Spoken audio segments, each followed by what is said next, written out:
Good morning. Thanks for coming out. I met with council leadership regarding the convention hotel this morning.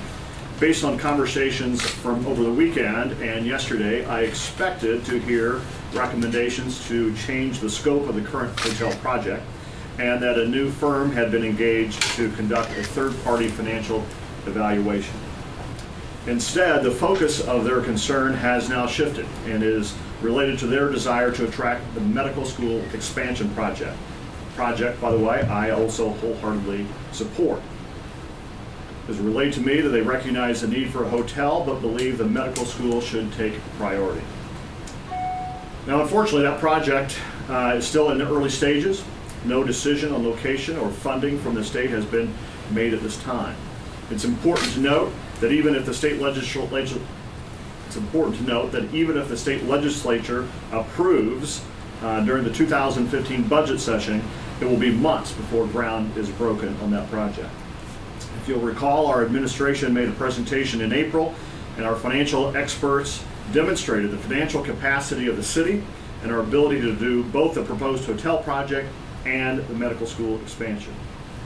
I've requested that a vote on the current hotel proposal be taken on Monday, September 30th. However, that request was denied. The vote will happen this Monday, the 23rd. If you'll recall, the vote has been delayed 3 times. We've been ready since early August to move forward. However, the council delayed it 30 days to allow for public meetings in each of the city's 6 wards. That request came from the city council. We were happy to comply. The overwhelming sentiment from each of those 6 meetings was the public supports this project. As you can tell, I'm disappointed. I'm not discouraged. It's incumbent upon the administration to make its case once again to council and encourage them not to pass up a shovel-ready project that will have a $400 million economic impact, simply to wait 2.5 years until a proposed medical school expansion may or may not occur here. So we'll be working diligently between now and Monday to make our best case to present to the council on Monday night. So there will be a vote Monday night? There will be a vote Monday night. But you asked for another week? And I asked for another week and that was denied. You just felt like you needed more time to... Well, the meeting occurred today, and I was told the vote was going to take Monday, be taken on Monday. Still time to prepare for a Monday meeting, time to get the developer in town, but we'll accommodate the council's desire for a Monday vote. What happens if the vote is no? Do we start over? Do we wait?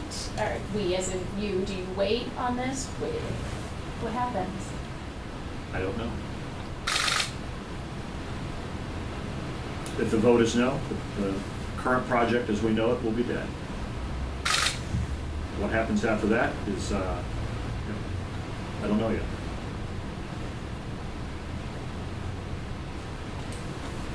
Do you feel like they could do, why do they feel like they couldn't do both projects? You'll have to ask them, but clearly they believe that the city doesn't have the financial capacity to do both. We respectfully disagree. We believe in April we made a solid case to the council that we had the financial capacity to proceed with the hotel development as it's been laid out to them, as it's been laid out to the public for months now. And we feel like we have the ability to put together an aggressive medical school proposal that would really benefit downtown. You met with Connie Robinson, John Friend this morning? And Dr. Adams.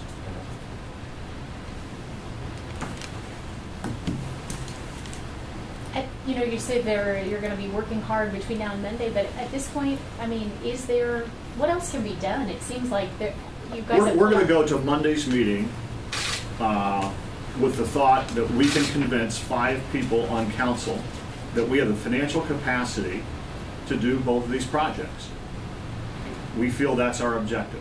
Some members of council have made up their mind, and I've already said they will vote no, no matter what. But if I don't go into that meeting attempting to convince 5 people to vote affirmatively for this project, I don't think I'm doing my job. And that's what we'll be working on between now and then to put our best case forward as to how the city can do both. You mentioned it in your remarks that you're disappointed but not discouraged.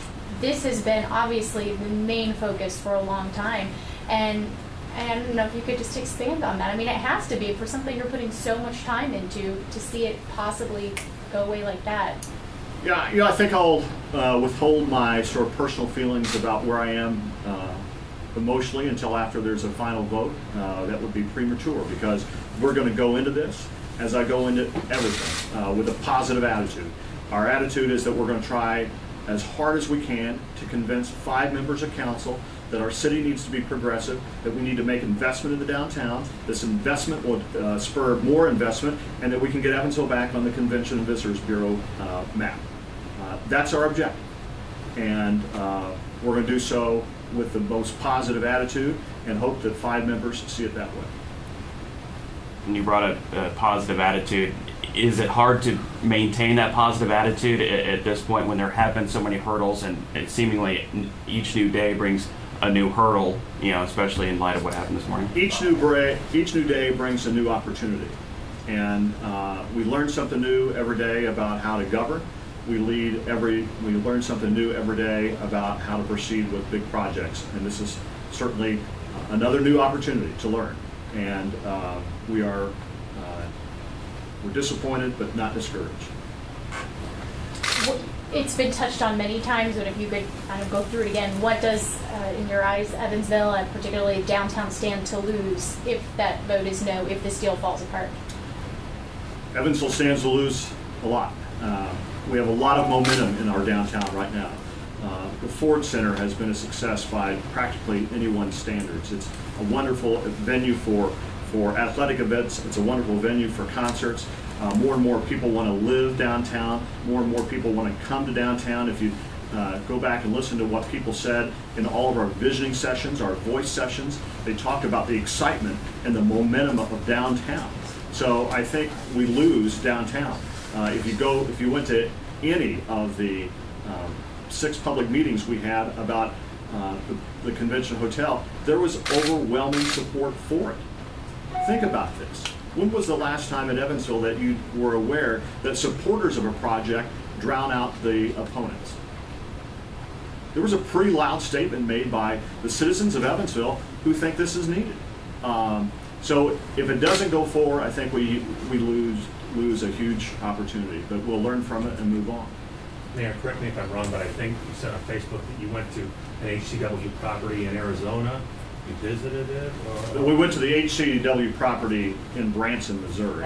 They built the convention center. They built 2 hotels there. They built the mixed-use development. It's a wonderful, called the Branson Landing, right on the waterfront there. HCW is a quality developer. They do outstanding work, and so I couldn't be more pleased with the partner we've chosen. No red flags? No red flags, absolutely no red flags. Aaron, you asked the question about what else we could lose. We lose the opportunity for employment. We projected hundreds of construction jobs and a couple hundred jobs plus once the facilities are open. So again, we're pushing off another great employment opportunity because we're choosing to be, because we're choosing to make different priorities. To be clear, you support the IU project also. I totally support the IU project. Been in many meetings, right. Understand the entire process of where that stands today. That debate, if you will, is farther down the road. Well, I'll give you the rough timeline, and it's a little fluid, but by the end of October, Indiana University is going to put out an RFP to anyone who's interested in developing that project. By roughly mid-December, all the RFP submissions will be turned into Bloomington. Sometime in the spring, after that, the local selection committee will come up with a recommendation on which of the sites is best. That will be made as a recommendation to the IU Board of Trustees. That will happen sometime in late winter or the spring. And then, as we all know, the legislature went through the budget cycle this last year. It doesn't go back to the legislature for additional funding until the spring of 2015. So that's the rough timeline.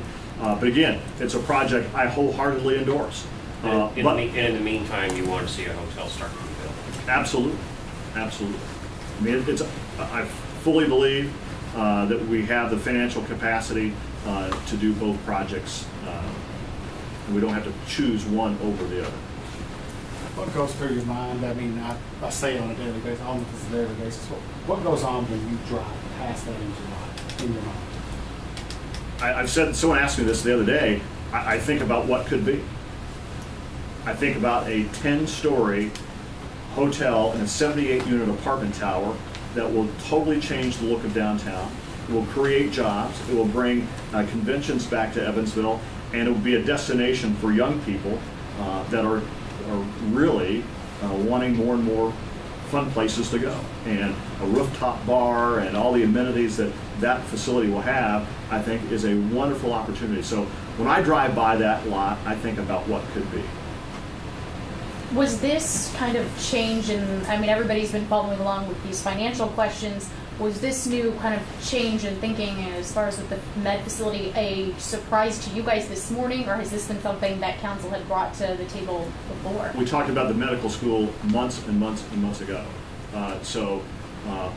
Based on conversations that have occurred just in the last few days, I expected the tone of the meeting to be, hey, we'd like to change the scope of the current project, and or we've found another third-party financial advisor to come in and evaluate it. I did not expect them to say, that's all off, this is, we're really concerned about this. So as much of a surprise to you as to maybe a lot of people this morning? It was a surprise to me this morning, yes. So the whole push to have some outside financial firm vet the project, that barely even came up this morning. It barely was mentioned. So from this point right now to Monday, the vote, what do you feel like, what's going to consume your time for the rest of the time?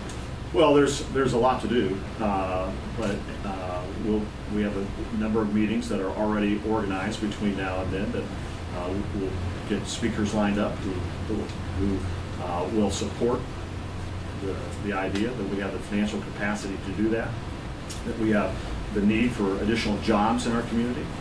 So we'll be lining up all kinds of speakers to come Monday night to try and convince 5 members of the council to vote our way. And if it doesn't happen, I mean, and you know, this has been proposed multiple times, so to get somebody to come in and put their neck out to do it, it's going to be tough. I mean, how many years down the road do you think it would take for this deal to come in? I couldn't speculate. But is there a sense of concern that in our press conference a couple days ago released the Hunden memo where it said if we go down this road for a 5th time, the chances for a public-private partnership are slim to none. Is there a concern that that could almost be foreshadowing? I believe Rob's observations are accurate. I mean, this is what he does for a living. I don't think it's a stretch for anyone to believe that's the case, but we'll see. To be clear, at this point, there is not going to be a third-party review. So it was barely mentioned. I assume that There means is not going to be a third-party review as of 11:30 today. But you offered this morning. So, well, there is no third-party review. Is there a sense of frustration that every time the council has brought forth an idea such as we want public meetings, you help them out with that? We want a third-party review. You help them out with that. And then every time that you know you adhere to their demands or at least help them out with that, they throw another thing your way. It's disappointing that the target continues to move. We'll leave it at that.